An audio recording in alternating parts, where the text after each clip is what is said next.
hora de la mañana. Las conversaciones que están marcando la actualidad en Cuatro Cabezas. Este domingo, como les comentábamos, hay elecciones de gobernador segunda vuelta y mucha la atención por el centralismo propio de este país y de los santiaguinos está focalizada en la elección por la región de Santiago, no confundir con la comuna de Santiago, es la región metropolitana más bien. Y para conversar de esto estamos con el generalísimo de la campaña Claudio Rego, Tomás Bodanovich, alcalde de Maipú. Alcalde, ¿qué tal? Muy buenos días. Hola, Quique, ¿cómo estás? Muy buenos días a ti y a todos quienes nos están escuchando hasta ahora. Oiga, alcalde, una pregunta relacionada con lo que ocurrió anoche en la audiencia de formalización. ¿Usted cree que lo de Manuel Monsalve puede afectar el voto oficialista? Pensé que me iba a preguntar por el partido de Chile, pero bueno. También. que estuvo más feliz. Sí. Mire, no, yo respondí lo mismo para mi elección también, porque se nos hizo la misma pregunta el día de nuestras elecciones municipales, y yo creo que particularmente en este tipo de elecciones más locales que tienen que ver con la gestión de instituciones y de comuna o de la ciudad, lo que prima en la decisión de la ciudadanía, sobre todo cuando hay un incumbente en competencia, es más bien una evaluación de cómo ha sido la gestión y de las competencias propias para desempeñar el cargo que un pronunciamiento más político a propósito de una u otra contingencia. Yo creo que esta semana hemos tenido contingencias que han sido negativas para los dos sectores, la prisión preventiva de la exalcaldesa de Maipú, ayer la audiencia de formalización y prisión preventiva del ex subsecretario. Yo creo que estas contingencias van y vienen, pero en elecciones como las del domingo lo que la gente va a evaluar son las capacidades, la gestión y yo creo que características más personales de los candidatos que de contingencias políticas. Oye, entremos ya a la elección. Mire, me ha pasado, y no le voy a decir con muchos porque no, pero 3 personas por lo menos me han dicho que gente de derecha que votó por Claudio Rego, que se molestaron mucho con estos videos donde sale Orrego con autoridades distintas que van a votar claramente por Francisco Rego, que son de derecha, en promoción. Entonces eso como que no les gustó, así como que lo encontraron medio tramposo. ¿Qué opina usted de esto? Mire, yo creo que el espíritu de esos videos no era tratar de engañar a la ciudadanía diciendo que personas como Evelyn Matei o como Cristóbal Lira fueran a votar por Claudio Rego. Son personas muy conocidas que han dado su postura muy clara y todos sabemos quién es su candidato. Yo creo que el espíritu de esos videos era poder mostrar que más allá de la contienda electoral, donde muchas veces se modifican los discursos, en el transcurso de su gestión y de su trayectoria política, Claudio Rego ha sido una persona que quizás no ha sido apoyada por la derecha permanentemente, pero que sí ha podido trabajar con ellos. Dichos videos daban cuenta de una experiencia de trabajo colaborativo, de valoración mutua, que yo no sé por qué hoy día eso genera una molestia. Yo también lo he dicho 1000 veces. Yo, por cierto, que hay personas de la derecha que admiro, que quizás nunca votaría por ellas, pero sí admiro, como Camila Merino en Vitacura, como la propia Evelyn Matei, como el mismo Cristóbal Lira. Son colegas con los cuales nos hemos encontrado, que yo valoro en ellos su capacidad de trabajo, de gestión, de llegar a acuerdos, el buen tono que generalmente tienen para tratar con uno. Y por cierto, yo también tengo diferencias muy profundas con cualquiera de esos candidatos, como por ejemplo con la exalcaldesa Evelyn Matei. No votaría nunca por ella, pero eso no quiere decir que yo no valore en ella una persona capaz de sentarse a la mesa, de buscar acuerdos, que tenga experiencia y capacidad de gestión. Y yo creo que el candidato del frente, Francisco Rego, no puede dar cuenta de esos videos, porque su trayectoria y su forma de hacer política ha sido distinta. Por tanto, yo creo que es un elemento diferenciador, creo que es un valor, y en ningún caso creo que busque ser un engaño. La ciudadanía jamás pensaría, creo yo, que alguien como Evelyn Matei podría votar por Claudio Rego, pero sí que ha podido trabajar con él y tiene una buena opinión de él. ¿Qué separan a Claudio de Francisco Orrego a su juicio? Mire, yo creo que son varias cosas. Primero, y algo que yo al menos en política valoro mucho, y a veces en mi sector me retan, como por ejemplo por declaraciones de las que te acabo de dar, pero para mí es muy importante a la hora de desempeñar un cargo público la experiencia, la capacidad de gestión, la rigurosidad, el método, la disciplina, la capacidad de sentarse con alguien que piensa distinto y trabajar por objetivos comunes.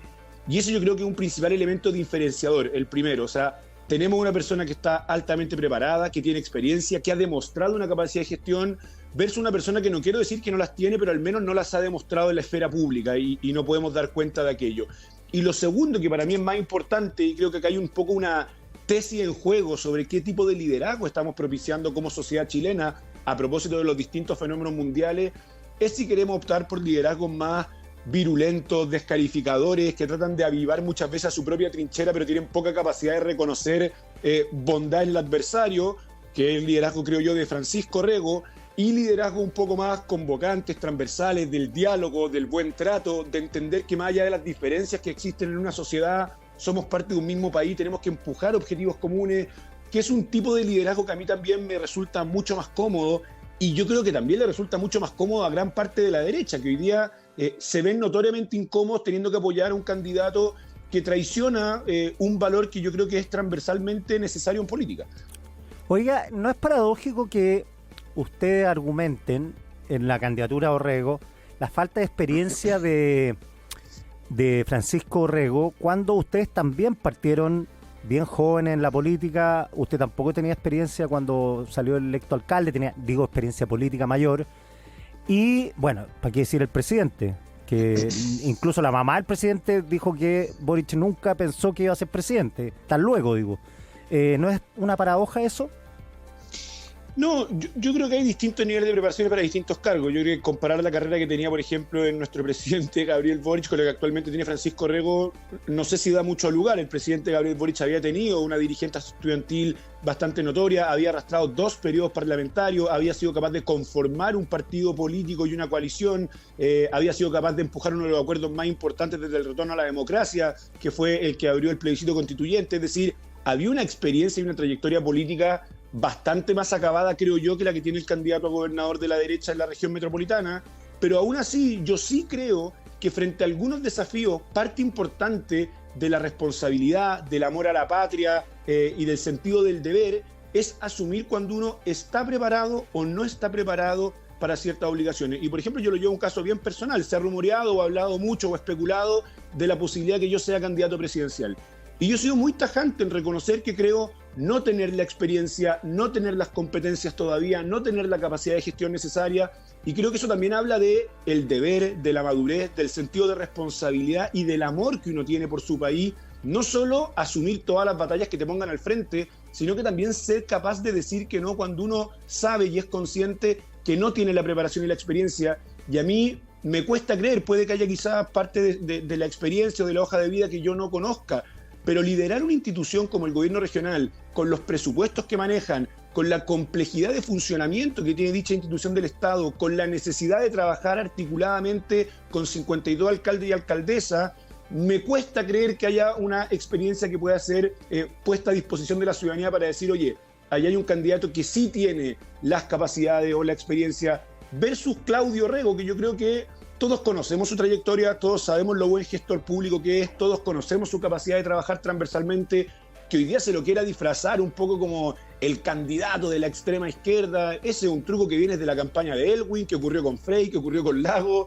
Cada vez que hay un candidato del progresismo y la derecha no tiene muchos argumentos para atacarlo, el mote que se le pone es que este es el candidato de los comunistas. Y la verdad que eso me parece que es ya la última estrategia que muchas veces cae cuando no hay más argumentos para descalificar a una persona que ha tenido una trayectoria de vida que ha sido intachable, ligada al servicio público, que ha tenido excelentes experiencias de gestión en Peñalolén, en la Intendencia y en el gobierno regional, y que ha mostrado siempre una capacidad de trabajar con ambos sectores por objetivos comunes que me cuesta pensar que hoy día pueda ser puesta en entredicho en serio por alguien. Le agradezco haberme ahorrado la majadería de preguntarle si va a ser candidato o no, así que ya dijo que no.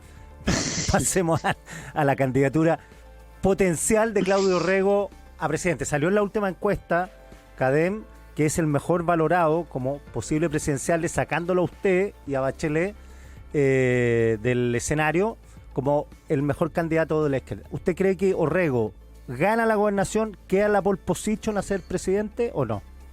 No, yo creo que Claudio Orrego al ganar la gobernación está asumiendo un compromiso con la región metropolitana y con la ciudad de Santiago que tiene que sostenerse los próximos 4 años, un poco en línea de por qué yo también he argumentado que no es posible que yo sea candidato presidencial. Yo creo que cuando uno le ofrece un proyecto a la ciudadanía y asume un compromiso con ella, esos compromisos son para cumplirlo. Yo estoy hoy día trabajando incansablemente para que Claudio Orrego sea el gobernador de la región metropolitana y no un potencial candidato presidencial. Oiga, en la parte macropolítica, ¿usted está de acuerdo con una lista común parlamentaria? Recordemos que el alcalde milita en el Frente Amplio, proviene de Revolución Democrática, uno de los partidos que conformaron el Frente Amplio tal como lo conocemos hoy día. ¿Usted cree que una lista parlamentaria tiene que incluir, por ejemplo, a la ADC y grupos de centro?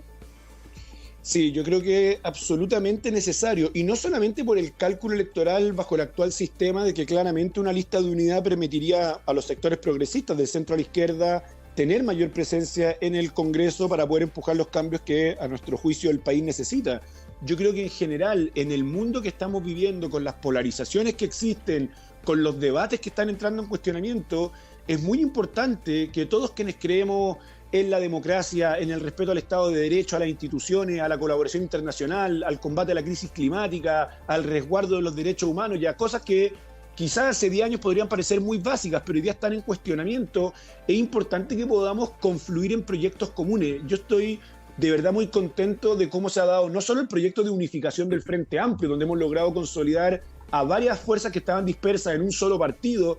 También la confluencia que hemos tenido con el socialismo democrático creo que es una buena noticia para nuestro sistema político y democrático, y ojalá que esa coalición pueda ser aún más amplia, recogiendo a sectores del centro. Yo creo que a la política le hace muy mal esta dispersión eterna, esta existencia de 35 partidos, de tener 60 grupos de diputados distintos peleando intereses más propios que colectivos. Yo creo ahí que es necesario también una reforma del sistema político para poner los incentivos en la construcción de proyectos más amplios y no más dispersos. Pero al menos si me pregunta a mí cuál es la visión que yo tengo sobre el progresismo de cara a los próximos años, es establecer alianzas de unidad lo más amplias posible y llevándolo derechamente a la arena chilena desde la DC al PC, que es como el gran refrán que se dio para las elecciones municipales. Yo creo que eso habría que replicarlo para las listas parlamentarias. Estamos conversando con Tomás Bobanovich, alcalde de Maipú. Alcalde, por lo que le escucho moverse hacia el centro, usted ha sido bastante persistente en la idea de que la izquierda tiene que mostrar gestión, tiene que hacer cosas más que decir cosas. ¿Usted cree que el Frente Amplio como partido ha evolucionado hacia una forma de hacer política no tan extrema, tan rígida como la idea de la refundación, la idea de la primera constitución que se ofreció a Chile? O sea, ¿hay un cambio de perspectiva respecto del futuro? Sí, mira, yo creo que hablar de gestión no necesariamente significa que uno se haya moderado o movido al centro. Yo creo que la gestión es un componente esencial de cualquier proyecto político, para que no quede solamente en el campo de la idea o de las pretensiones. Yo puedo tener un proyecto de derecha, de centro o de izquierda, pero si no lo acompaño con una alta capacidad de gestión, ese proyecto va a quedar en eso, en un proyecto y no en una realidad que le cambie la vida a la gente. Y ahí yo creo que todos quienes estamos administrando hoy día el Estado, no solo en los municipios, también a nivel central, dentro del Frente Amplio, hemos entendido rápidamente que esa variable tiene que ser inyectada al proyecto político. Y ahí yo sí he visto un proceso de madurez importante en el Frente Amplio, que me parece que es muy positivo, de ir incorporando distintas miradas, pero también de ir afinando ciertas reflexiones en función de distintas experiencias.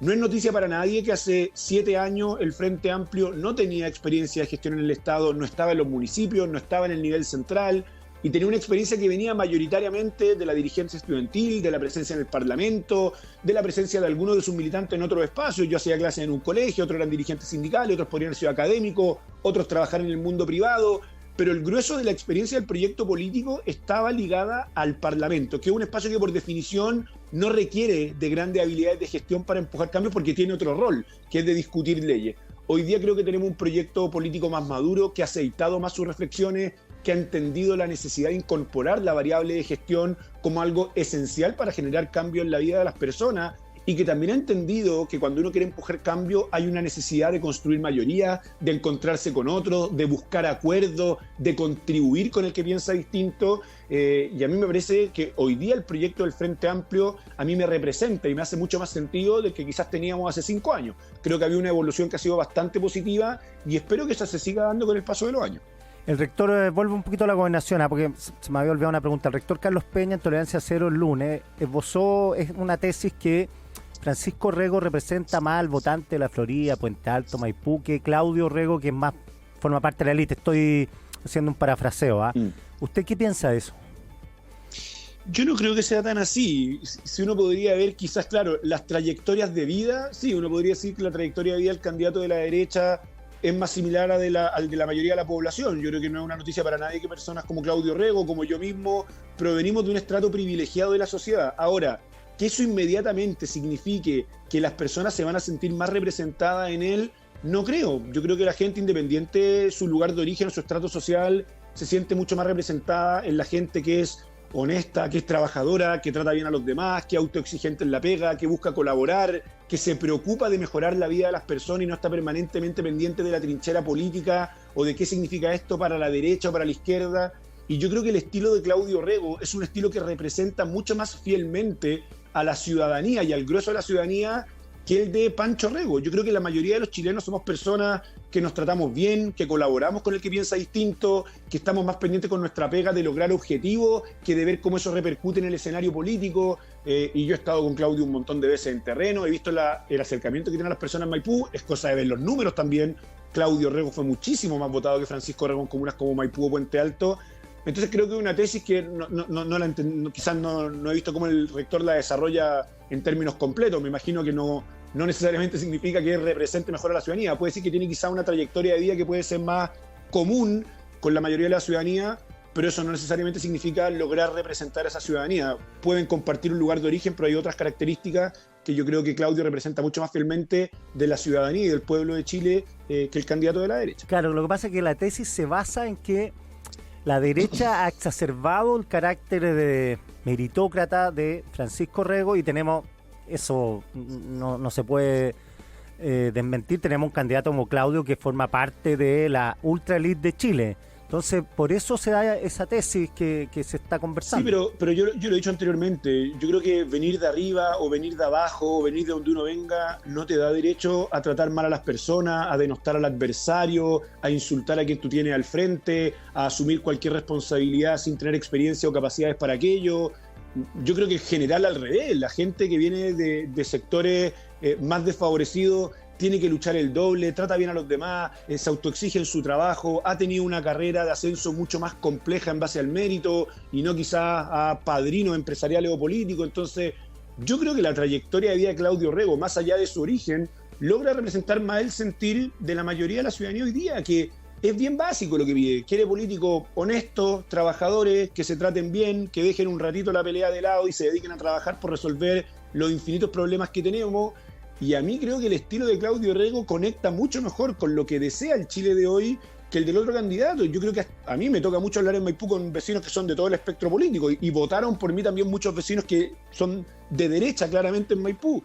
Y a mí me lo dicen, ¿sabe qué, alcalde? No, vamos con Claudio. Yo confío en su capacidad de gestión, he visto que ha trabajado con todo, no solo vecinos, militantes de la derecha, autoridades también, que a veces no lo pueden decir en el discurso público, pero que en la conversa privada te reconocen un poco que saben que el candidato más preparado, con más experiencia, que les da garantía de trabajo conjunto, que sabe cómo gestionar el Estado, es Claudio. Yo creo que a veces la derecha, claro, en este ánimo un poco de plebiscitar al gobierno, de ver qué sector político gana en esta elección, caen en el apoyo a un candidato que yo creo que también traiciona parte importante de lo que ellos han promovido los últimos años, de lo que es la esencia de su proyecto político.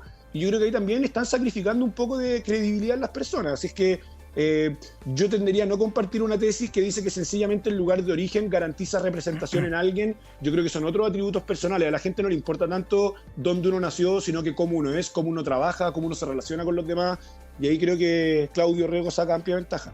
Oiga, ¿los peluches de Katy Barriga están en la alcaldía o no? Porque un concejal me dijo que todavía estaban ahí y no los podían sacar. No, en la alcaldía no, están en la Corporación de Educación. Pero es verdad. Sí, ellos también están presos los peluches, no los dejan. Pero, es verdad, yo pensé que ya. No, pero es que lo que pasa no es que usted quiera mantener los peluches ahí, sino que entiendo que legalmente no se pueden exterminar. Son materia de la investigación y mientras dure el proceso investigativo, los peluches no pueden salir de ahí. Ahora, hay un problema. Nosotros. La Corporación de Educación cesa funciones en marzo porque nos traspasamos a un servicio local. Cierto, entonces el SLEP. Hay que ver ahí con todo el material educativo que hay que ir trasladando qué va a pasar con los peluches, pero bueno, será fuente de otra entrevista, imagino, el destino de tan populares objetos. Oiga, pero fuera de broma, ¿qué le parece lo que ha sucedido con Katy Barriga? Más allá de la cuestión personal que tiene ella, es más bien el tema de gestión, porque aquí se ha centrado todos los peluches y por lo que yo entiendo y por lo que he reporteado, claro, esto es mucho más serio que un grupo de una compra de peluches y cartera y lo que sea, marcos dorados y todo lo que compró. Sí, yo esto lo decía desde la época en la que Katy Barriga era alcaldesa de Maipú. Siempre hubo una distracción mediática y ciudadana en las formas de la gestión de Katy Barriga.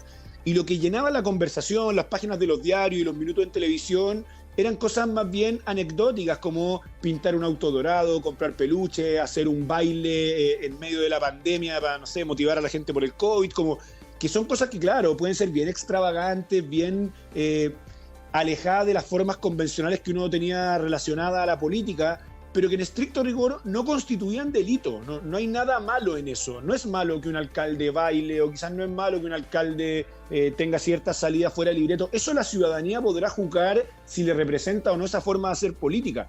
Pero detrás de esa política del espectáculo habían delitos que se estaban cometiendo que eran sumamente graves, había una gestión que era desastrosa y había un endeudamiento sistemático que estaba dejando al municipio con 33.000 millones de pesos menos. Nosotros siempre decimos, la política del espectáculo te encandila con sus luces, pero esconde de fondo todo lo que está pasando. Entonces, claro, nos quedamos todos mirando el foco, distraídos, pero no vemos lo que está pasando detrás de ese foco, que eran delitos, adulteración de documentos, sobreendeudamiento consciente de gastar recursos que se sabía que no existían, y esa cuestión fue muy compleja, porque el daño de eso no es solamente la reputación que uno puede decir después, pucha, el municipio de Maipú era pura chacota. Esa cuestión se soluciona rápido. Lo que allí quedó más gravemente fue adulteración de documentación, movimiento en la orgánica interna y, sobre todo, un déficit de 33.000 millones de pesos que nos costó 4 años recuperar. Alcalde Bodanovich, 1.000.000 de gracias por este contacto. Vale, Quique, no. Gracias a ti por la conversación y disponible cuando se necesite. Te mando un abrazo grande y a todos quienes estaban escuchando también. Igual, que esté muy bien. Vale, un abrazo. Chao, chao. 27 grados se esperan en Santiago hoy y les cuento que si estás acá escuchándonos, es porque te gusta escuchar.